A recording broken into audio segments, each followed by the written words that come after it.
امینیہ T V کے ناظرین السلام علیکم۔ ناظرین اکرام، حضرت یحییٰ بن زکریا علیہ السلام اللہ تعالیٰ کے پیغمبروں میں سے ایک پیغمبر تھے۔ یحییٰ کے معنی زندہ ہوتا ہے یا زندہ ہوگا۔ اللہ تعالیٰ نے ان کا نام یحییٰ رکھا کیونکہ اللہ تعالیٰ نے ان کو ایمان کے ساتھ زندہ رکھا اور ان کے قتل ہو جانے کے بعد وہ ہمیشہ کے لیے زندہ ہو گئے۔ حضرت یحییٰ علیہ السلام حضرت زکریا علیہ السلام کے بیٹے تھے اور حضرت عیسیٰ علیہ السلام سے پہلے مبعوث ہوئے، اور آپ حضرت عیسیٰ علیہ السلام سے صرف 6 ماہ بڑے تھے۔ جب حضرت محمد صلی اللہ علیہ وسلم کو معراج ہوئی تو دوسرے آسمان پر حضرت محمد صلی اللہ علیہ وسلم اور حضرت یحییٰ علیہ السلام اور حضرت عیسیٰ علیہ السلام کی ملاقات ہوئی۔ حضرت یحییٰ علیہ السلام کا ذکر قرآن عزیز میں انہی صورتوں میں آیا ہے جن میں زکریا علیہ السلام کا ذکر آیا ہے، یعنی سورہ آل عمران اور سورہ انعام اور مریم میں۔ ایک روایت کے مطابق جب حضرت یحییٰ علیہ السلام کے لیے جب حضرت زکریا علیہ السلام نے دعا کی تو اس میں سے یہ کہا تھا کہ وہ زہرت طیبہ ہو۔ چنانچہ قرآن کریم نے بتایا کہ اللہ تعالیٰ نے ان کی دعا منظور فرمائی۔ حضرت زکریا علیہ السلام نیکوں کے سردار اور ریاضت و عبادت میں بے مثال تھے۔ نہ انہوں نے شادی کی، نہ ان کے قلب میں کبھی گناہ کا خطرہ پیدا ہوا، اور اپنے والد ماجد کی طرح وہ بھی خدا کے برگزیدہ نبی تھے، اور اللہ تعالیٰ نے ان کو بچپن ہی سے علم و حکمت سے مبعوث فرمایا تھا۔ ان کی زندگی کا سب سے بڑا کام یہ تھا کہ وہ عیسیٰ علیہ السلام کی آمد کی بشارت دیتے، ان کی آمد سے قبل رشد و ہدایت کے لیے زمین ہموار کرتے تھے۔ چنانچہ اللہ تعالیٰ کے ارشاد ہے، بس زکریا علیہ السلام جس وقت حجرے میں نماز ادا کرتے رہتے تھے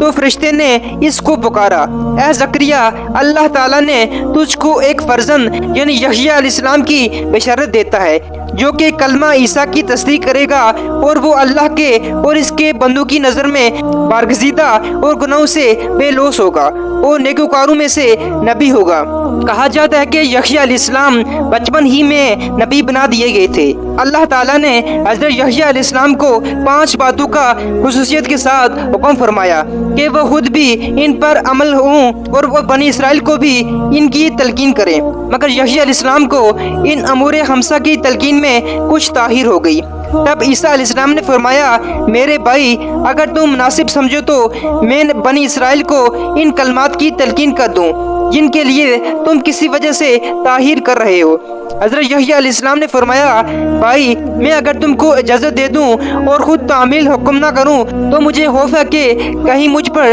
کوئی عذاب نہ آ جائے،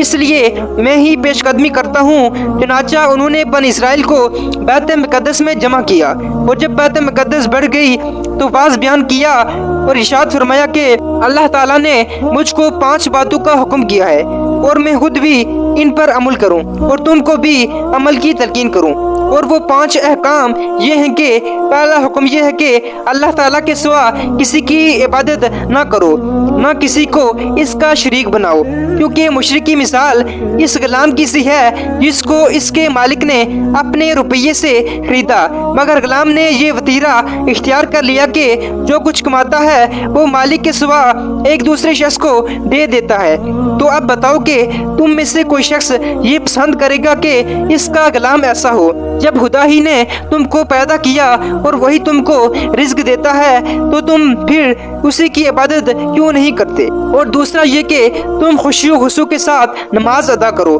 کیونکہ جب تک تم نماز میں کسی دوسرے جانب متوجہ نہ ہوگے اللہ تعالیٰ برابری تمہارے جانب رضا و رحمت کے ساتھ متوجہ رہے گا۔ اور تیسرا حکم یہ ہے کہ روزہ رکھو، اس لیے کہ روزے دار کی مثال اس شخص کی سی ہے جو ایک جماعت میں بیٹھا ہو اور اس کے پاس مشک کی تھیلی ہو، چنانچہ مشک اس کو بھی اور اس کے رفقا کو بھی اپنی خوشبو سے مست کرتا ہو۔ چوتھا حکم یہ ہے کہ مال میں سے صدقہ نکالا کرو، کیونکہ صدقہ کرنے والے کی مثال اس شخص کی ہے جس کو اس کے دشمنوں نے اچانک پکڑا ہوا ہو اور اس کے ہاتھوں کو گردن سے باندھ کر قتل کرنے کے لیے لے چلے ہوں، اور اسی نا امیدی کی حالت میں وہ یہ کہے، کیا یہ ممکن ہے کہ میں مال دے کر اپنی جان چھڑا لوں؟ اور وہ اپنی جان کے بدلے اپنی دولت قربان کر دے۔ اور 5واں حکم یہ ہے کہ نیند رات میں